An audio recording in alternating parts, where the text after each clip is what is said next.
Welcome to Celebrate a Sister podcast. I'm your host, Emma Walkinshaw. I'm a transformational coach. I'm also the founder of Embody Me program and the creator of 21 Minutes of Morning Magic. You may also find me on the yoga mat leading yoga sessions and also running retreats here in Australia and internationally. Here on the podcast, I bring you some pretty incredible guests.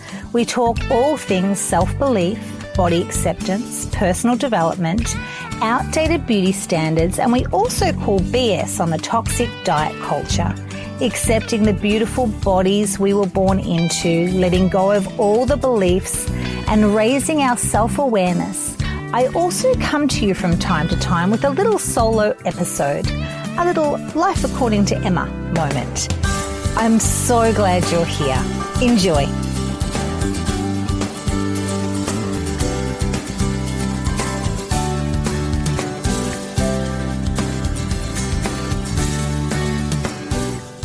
Are you ready to break free from the chains of diet culture and step into a life filled with confidence? I am so excited to introduce to you Body Love Bootcamp. This course designed to help you reject toxic beauty standards and embrace the powerful, confident woman that you are. Join the waitlist now to be the first to transform your relationship with your body. It's time to move from self-loathing to self-love. Sign up today. There is a link in the show notes and you'll be the first to hear once Body Love Bootcamp is out into the world, and it's coming very soon. Hello and welcome to this week's episode of Celebrate a Sister. Today I am joined by Coach Prue. Prue is a certified coach, digital creator and podcast host, helping overwhelmed overachievers transform their goals into achievements with simplicity and less drama. Through her popular digital course, The Finishers Club, and her weekly podcast, More Life, Less Drama, Coach Prue empowers individuals to cut through the noise, focus on what truly matters, and achieve their dreams with confidence. Welcome, Coach Prue. Hello. Thanks, Emma. How are you? Wonderful. So good to chat with you. I know that just recently, well, our listeners don't know this, just recently I was on Coach Prue's podcast, More Life, Less Drama, which is just such a fabulous name. And I love listening to your podcast. I really do, Prue. So thank you so much for putting great content out into the world. So those of you who are listening, it will be in the show notes. I highly recommend you go and have a listen to Coach Prue. So hello, and welcome. Thank you. Thanks for having me. It's going to be fun. It's going to be a fun conversation. So fun, because I am a lover of setting goals and achieving them. I feel that is what would I say, a skill? Would we call it a skill? Would we call setting goals and achieving a skill? Absolutely. We are definitely not born with it. Yeah, we're not born with it. Yeah. Tell me, give me a little bit of a background, even just that comment, we're not born with it. So when we think of goals but finishing them, your beautiful program, the Finishers Club, can you give me a little bit of a background about how we are wired? So we're all wired differently, which is interesting, but we are wired for comfort. So however we are raised, so think of the age of 0 to 7 is the most influential years of our life, and we just like suck everything in like a sponge. And we already have an innate personality anyway. And so how we're raised, we become that, a product of our environment. And so we are always wired, like I said, for comfort and for safety. And so whatever that brought you those things in your childhood, you'll keep going back there. For me, I know personally, I was the quietest kid. I did not speak till I was 5, didn't actually say words till I was 5. And 5.5 really, because it was only when I went to school that I was forced to speak that I started to speak. And so my safety and my comfort was to remain silent and just to be a viewer of life rather than a interactor of life. And so you can imagine for our listeners listening, it's like, what do you always go to when you're feeling stressed or nervous or overwhelmed. That's usually your comfort place and the safety. And it applies for when you're achieving goals, because you're literally putting yourself in such a situation where it's uncomfortable and outside of your maybe even zone of genius where you have no idea what you're doing. And so your brain would be like, nope, we're just going to go back to comfort. Let's do this. For some people it's eating. Some people it's scrolling on social media. Some people, it's like hiding out, doing things, being silent, even though you want to speak up. And so that's what our brain does. And that's how we're just wired. We're wired for comfort and safety all the time. Yeah. So then when you do start to set a goal or introduce a goal, that's the bit the committed and the consistent bit, which is tricky, right? Because the minute, and I love your words, getting to a place where you're actually unshakable. Yeah. Because we are shaky. When we start out on that goal, we get really bloody shaky. Yeah. Well, this is really what happens.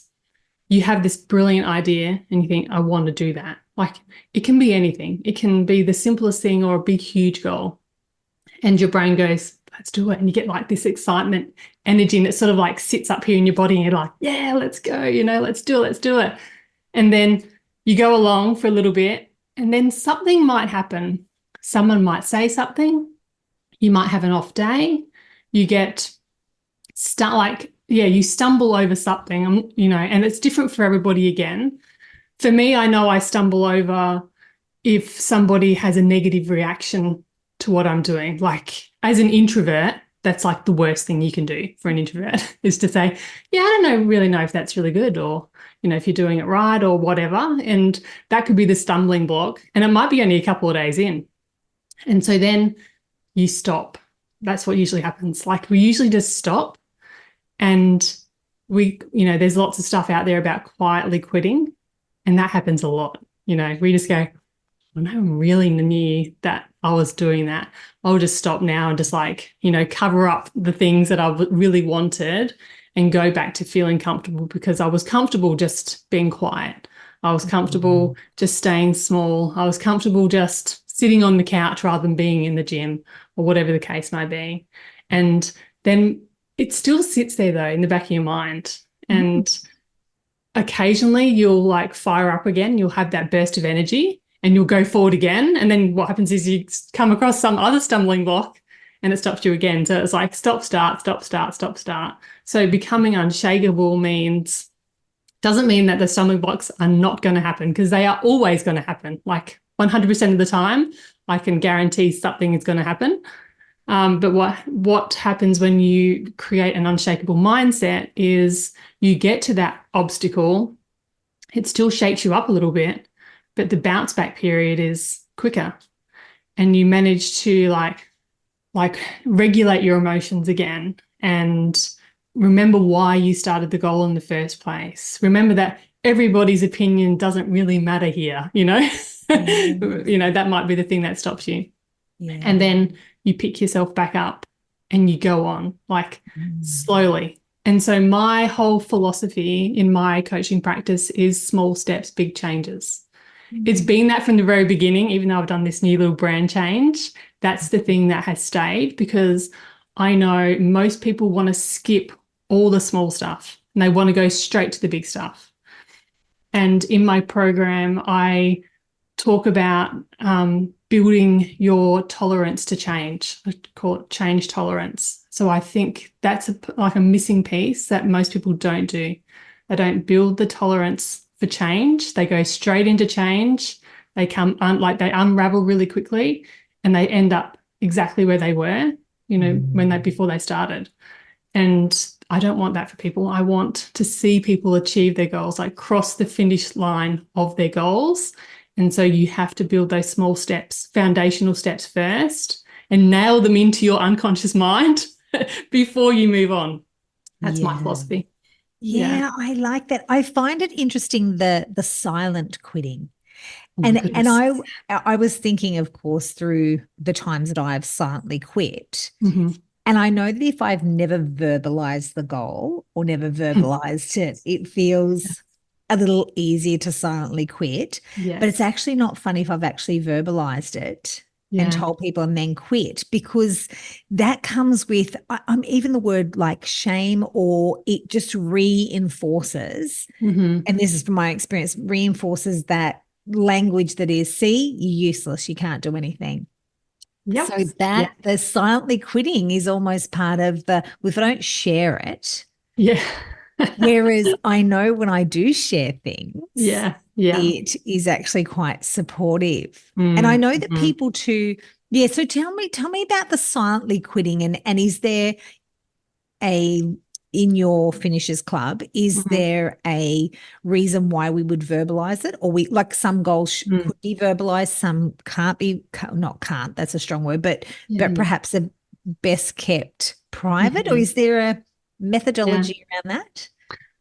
Yeah, I do think there is. And what I would always encourage people to do is know who to share things with. It's not particularly about like what to share and what not to share, but it's about who you can share them with. You know, I did do a podcast recently about like choosing your dream team, like for life, and having, I went through 11 types of people that you need in your life. And they don't have to be different people, but they just have to be, you know, people that you can lean on for certain things. And there's, out of those 11 types of people, there is that person that you want to share this goal with. You know, Yeah. every goal, no goal should be silenced, because back to that shame comment, you know, shame grows in, you know, silence and not speaking up and sharing things. And so, yeah, share the goals, have someone to keep you accountable, but just know who that person is. Don't just like blurt it on social media Yeah. and then, you know, then like fail at it. And then you've got to, you know, sort of tell everybody that actually that's not happening anymore, which is totally fine. Like, you know, we don't have to make things a problem, but I think knowing your dream team and who you can share these goals with is really important. It's just like anything, like even just figuring out and having brainstorming sessions about what your goal looks like. And, you know, for example, my husband, you know, I love him to bits, but he's not the person to go to brainstorm. You know, he is the person that you go to and say, this is what I'm doing. This is what it looks like. This is exactly how it's going to happen. And he'll be like, great, this, and this, you know, like give me some Yes. feedback. But if I go to him and say, so I'm thinking about this and that, what about this? And, you know, well, maybe I could do that. He just looks at me and like rolls his eyes and it's like, oh, geez, come on, like just get to the point already.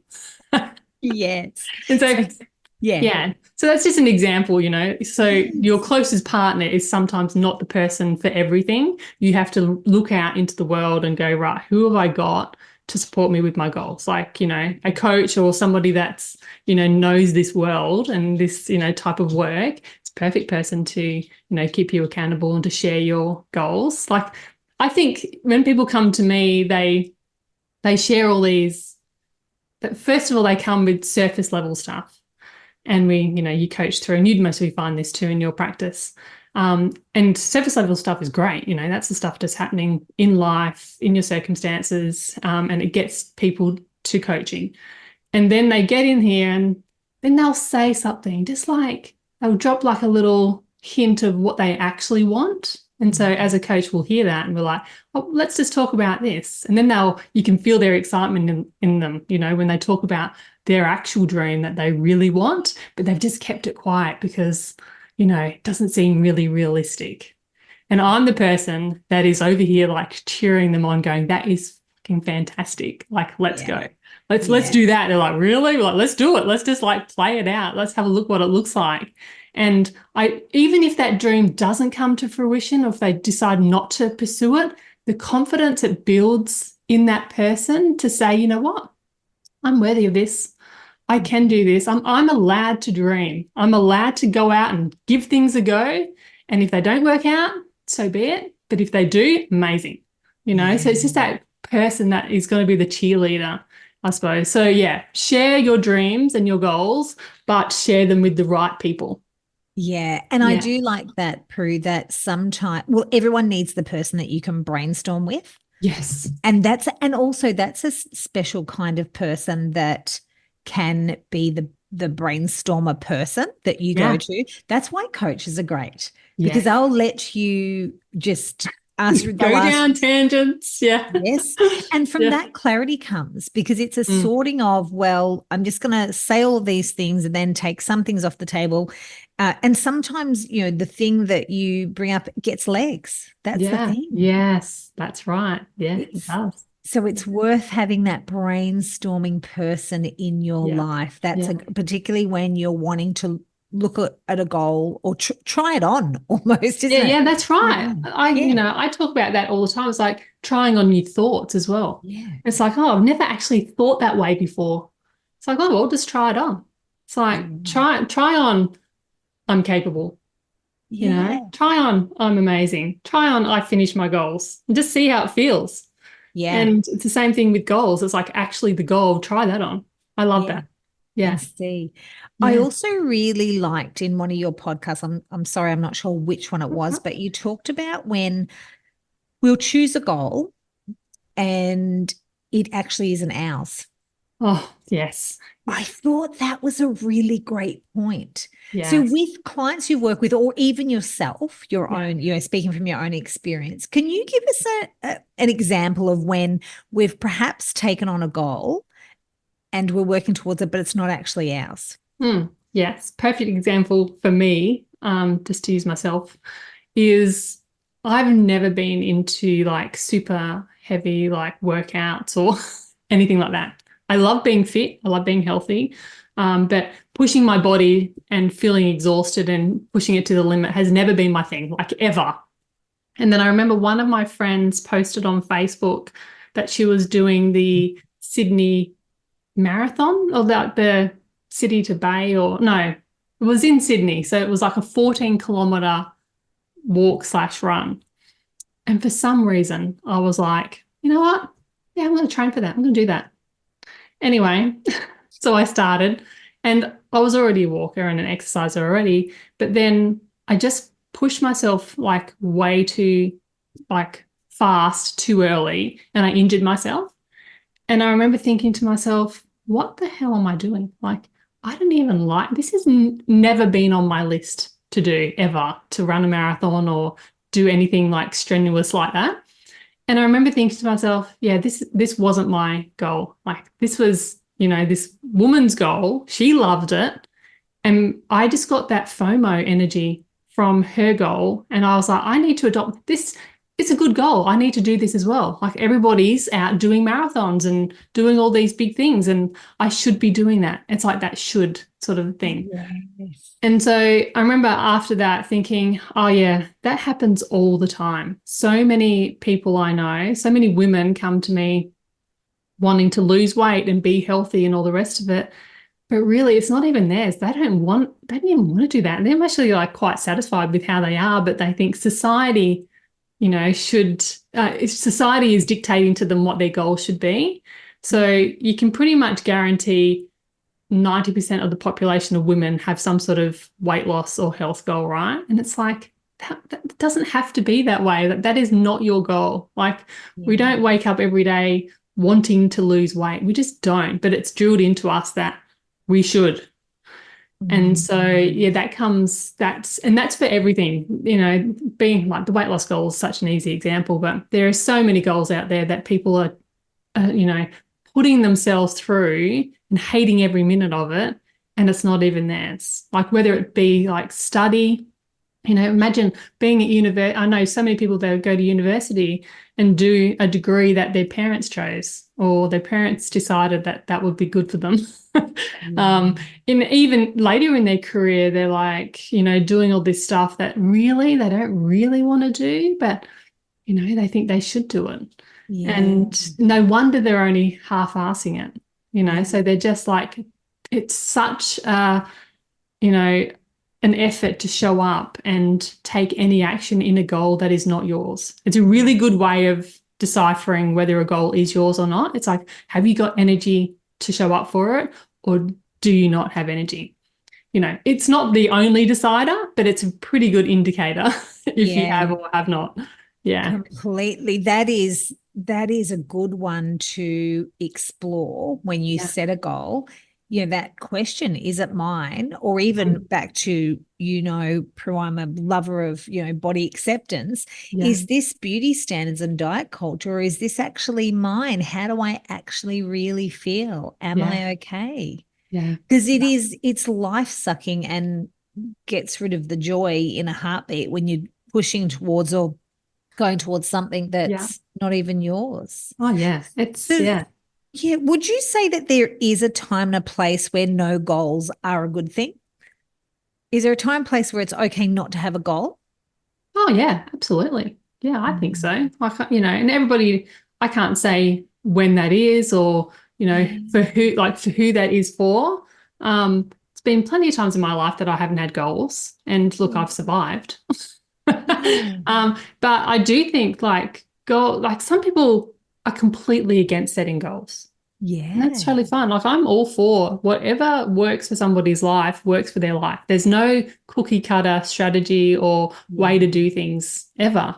And it's just, you just have to understand though, you have to be in some sort of awareness around why you don't have a goal, or if you're choosing not to have a goal. And if it's avoidance, because of fear or, lack of worth or those types of things, or if it's purely because you're in a place of contentment and happiness and joy, and it just doesn't need to be there.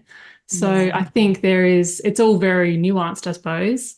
But yeah, for Yeah. sure, there's definitely times, I Yeah. hope one day that I'm not chasing a goal every year, year upon year, like it's maybe a goal not Yes, to the do goal that. not to have a goal. I Yeah. I love a good goal though. I can't Oh, me imagine too. not. Yeah, I can't Yeah. imagine not.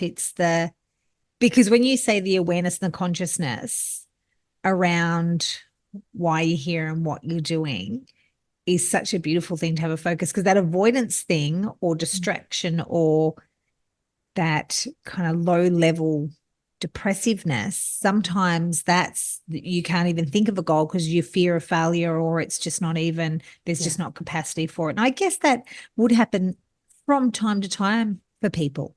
it, Yeah, it for would sure. happen. So Yes. maybe Yeah. that's the time. But for the Yeah. rest of us goal getters, we love it.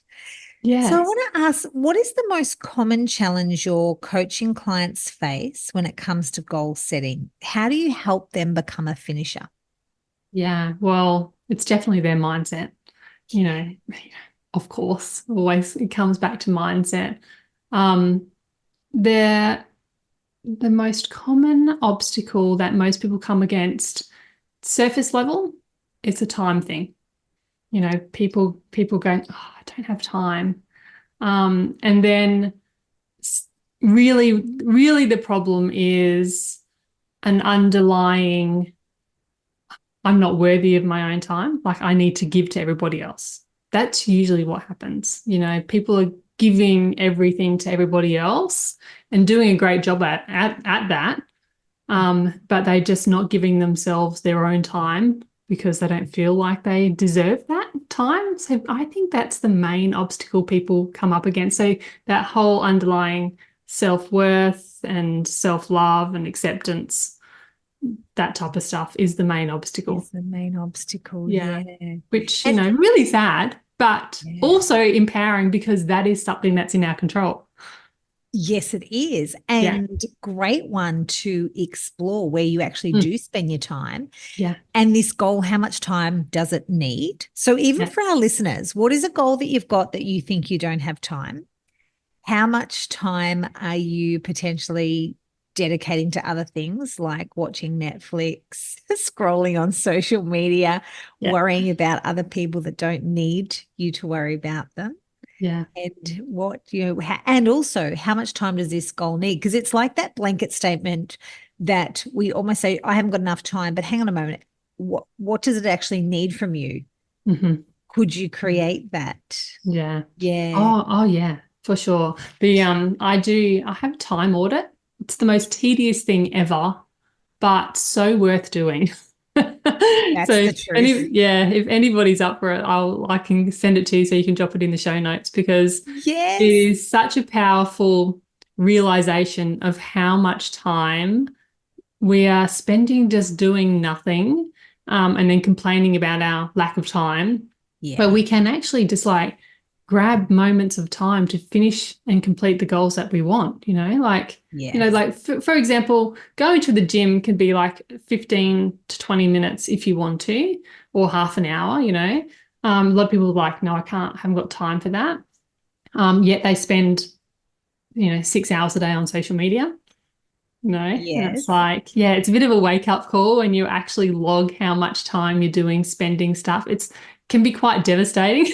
I have one client that she was complaining of lack of time. So I was like, okay, get your phone out. And she's like, why? I'm like, I want to see how long you're spending on your phone a day. 6 hours. And she's like, I can't believe that. I'm like, yeah, no, you don't realize that those 10-minute blocks here and an hour there and adds up to 6 hours. I was like, what can you be doing? What could you achieve in 6 hours? Wow. And she's like, that's hectic. But that's not unusual for people to spend that long on social media. Yeah, because and on their phones. Yeah. You just don't realize. You don't. You actually don't realize. It likens me to a bit. I was thinking just then when you're talking through that little slots of time that we can achieve on our goal, let's say. Yeah. And I think about it almost as your step count through the day. Yeah. And I don't like to get too fixated on my steps. However, I'm quite aware of it because I know how well I sleep when I do over 10,000 steps a day. I know that when I do, there's a big knock-on effect. Yes. And I know that sometimes it can be just a quick 1,000 steps. I'll just, finish a podcast like this, go, okay, I've got my next appointment at this time. I'm just going to go and do. Yeah. I walk down to the end and back, and it's 1,000 steps. But by the end of the day, if you've got your morning walk in and then just done 3 of those 10-minute walks, it's your 1,000 steps. Yeah. And it's as simple as that. However, I could choose to use that 10 minutes scrolling on social media. And Prue, let's be honest, I have chosen that too. Yeah. Instead Me of too, numerous times. Yes. Yeah. So it is that, and it's mindset. You're absolutely right. It's the mindset. And when we focus on whatever it is, we will try and get those little chunks of time or those little slices of time to do that, to actually focus on the goal. So that's where goals are great, because they're front of mind. Yes. Yeah. Do you have a way that you work with your clients in Finishers Club around remembering what the goal is? Because I've set goals before and then forgot that I set that goal and then remember. Me too. Like if I hide them away, they get forgotten. So a goal's got to be visible. It's going to be in your face, and I'm like not even integral right now because I don't have any goals stuck anywhere. But I would say to everybody, like, stick your goal somewhere where you can see them. And like the difference, I suppose, for me is I do have like a checklist of, like, I call it a scorecard, and of how to achieve the goal. So I sort of tap into that regularly. Yeah. Great. And so, you have to have ways to be able to like force you into thinking about the goal. And put it somewhere where you can see it. My little free course that I've got, it's called The First Step to Success. It was once called Build Unshakable Proof, but I've just changed it over. It actually teaches you how to build the proof that you can finish things that you say you're going to do by starting with daily tasks and writing them down on a Post-it, putting them up, doing them within 24 hours, and having a jar, like a physical jar, and putting that note in there. And that creates a dopamine, because your brain is wired for reward, and dopamine is its reward. So putting that like little note that you've ticked off into the jar, you'll get a little hit of dopamine, and you'll want to do it again because your brain likes that. And so if people can do that on a daily basis, just literally have a jar, go find one in the kitchen cupboard, put it on the desk, pile of Post-it notes, write one thing down at a time that you're going to do, stick it on your computer screen or your fridge or wherever you spend a lot of time. And it can be simple everyday things. It doesn't have to be extra things. It can be like, I'm going to squirt down the back veranda today. I'm going to take the bins out. I'm going to, fold the washing that's been there for 3 days. Just simple everyday tasks, but it builds the proof that you are a finisher. And so your brain is being wired differently because our brain loves to tell us, oh, we've never finished anything. Like so many high achievers I know, like that's who I love to work with, high achievers. They've got so much going on, they're doing a lot, yet they feel like a failure. And they're like, I'm just not getting anything done. It's like, hey, I'm sure you're doing 50% more of the general population, but their brain is telling them, no, you're lazy, you're not doing enough, or all that type of stuff. So having this little jar of proof, people have been loving it. And it's like, oh my God, that actually changes everything because I can see it filling up. Yeah. And you're like, hold on there. Like my brain's saying, you don't finish anything. Oh, there you go. Thumbs up. And I love that. And then you're looking at this jar going, but I've got a heap of tangible proof here that I do finish stuff. Yes, And that so, is brilliant. yeah. That is brilliant. You're right, because that little dopamine hit, because our mind will have us, like that's the mindset, right? Our mind will have us saying, didn't get enough done, didn't do enough. But when you're actually putting things in the jar, even my girlfriend and I had a chat this morning and she said that she felt like she'd been a gunner. She kept saying she was going to do things. And so she said, I've got all of these unread books. And because, right, this is what we do, the social media thing, we get on that instead of reading a book. And she said, and this morning she rang me and she said, I finished a book.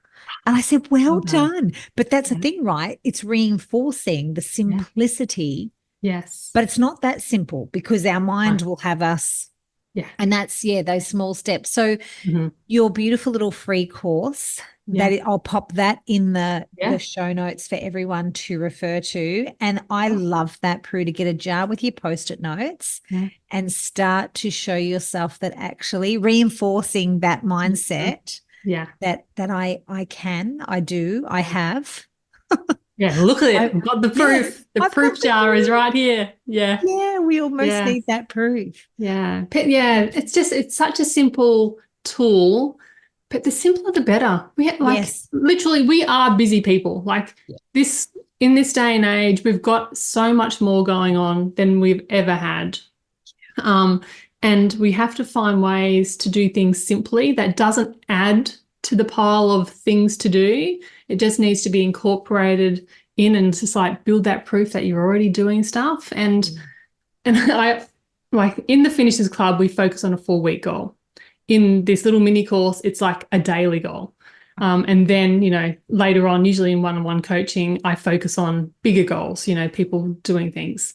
But if you can't complete a daily goal, if you write something down and you never do it, how on earth do you think you're going to do your, 3-year plan? Yeah. Yeah. But people go straight to the 3-year plan and go, I want this, I want that, I want to do all this stuff over here, yet they can't write something down on a Post-it note and follow through with it. It's that's where you got to start. You can't skip that step. You've got to do that one, then you got to do a 4-week goal, then 4-week goal over and over and over and over again until you decide your brain is convinced that you are a finisher, and then you can move on to the next thing. Yeah.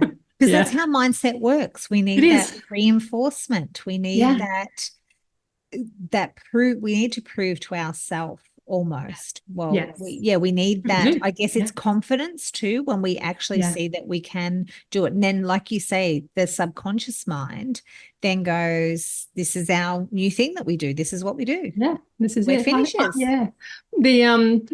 The sort of the picture of changing mindset, I think it's sometimes important because some people are visual, and it's like digging a trench in your brain. So you already have a trench where all your thoughts just go, that's just the automatic way. I'm lazy, I don't get anything done, I'm always a hot mess, all this type of stuff. And you literally have to get out your, shovel, and you're digging a trench. And you can only do so much, in so much time. You're not going to dig a trench in a day. You're just going to dig a little bit, and it will flow down that one, and it will get stuck because it's, it's not fully completed yet. And then it will go back down the other path, back to the, the old ways. And so, but if you keep picking up your shovel every day and digging the trench, until it's complete, like till you've finished it, eventually your thoughts will just flow down that way. Like more easily, and the old path will just like become filled with debris and rubbish, and it will eventually close over. Yes. Yeah, but it also takes time to do that too. So it's like we're digging trenches in our mind to create these new pathways, and eventually, if you do it long enough and consistent enough at it, it'll just flow naturally that way. You wake up and something will happen, and you'll be like, "Oh, that's okay," you know. I'll get back to it. You know, this has interrupted me, but I'll get back to it. Yeah. And instead of going, "Oh, I'm such a loser. Why can't I do this?" Yeah. You know? Or like we said at the start of the conversation, silently quitting. Yeah. Like then just not worrying about it and just going back to our old ways of being, the old trench. Yeah, but we don't want the old trench. Like, that's what we want to get away from. So it does take, back to consistent, work to show up, do it consistently until it becomes easier and it flows better. Yeah. Yeah. Thank you, Coach Prue. I really enjoyed our conversation today. And for all of our listeners, I'll pop that in the show notes. So definitely listen to Coach Prue's podcast. Check out that little free mini course that you can do just to start the process. And the Finishers Club, when does your next round? Is it September? September. It opens? Yes. Yeah, great. Excellent. So if anyone's out there that has a goal that they want to start to reinforce and mindset that they want to shift, go and see our darling Coach Prue, and she will support you in that little journey. Absolutely. Yeah. And there's such a great room of people as well. We do blocks of coaching, like group coaching inside that container. And it's just so nice because it's 6 weeks. You get in and you do you're working on one goal, which is awesome, and everyone's sort of supporting you. And so it's not just me in there supporting, it's lots of other people as well. So it's really lovely. Oh, beautiful. I love group coaching. I love one-on-one coaching, but I also really enjoy group coaching. I think it both has its place. Absolutely. Absolutely. Thank you, Prue. Thanks My pleasure. so much. Thanks, darling.